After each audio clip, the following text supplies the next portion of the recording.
Phaethon, Part 2. Now that you've seen Part 1, you're ready for Part 2. You will learn what happens when Phaethon meets his father and what occurs after. Once Phaethon reaches the palace, he gapes as it is made of bright metals and shining stars. He meets Helios, who swears to him on the river Styx to prove to him that he's his dad.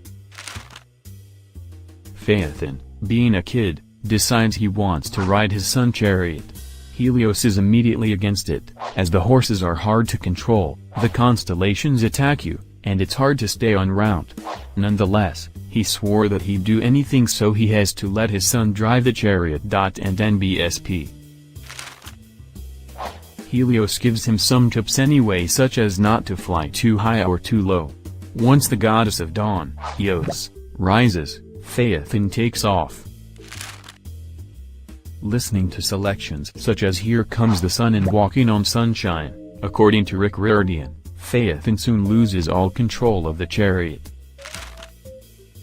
Constellations such as Scorpius, Taurus, Cancer, and Leo begin to attack him.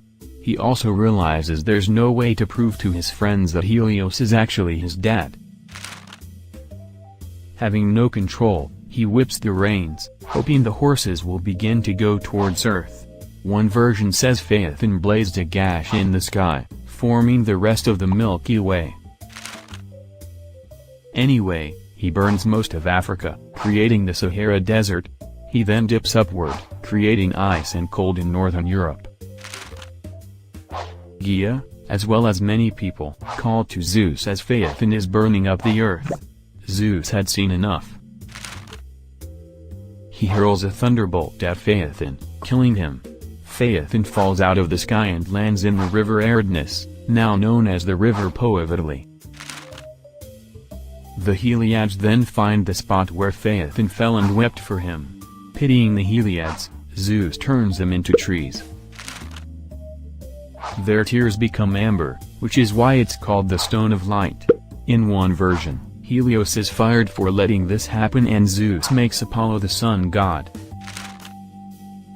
Anyway, that's the story of Phaethon.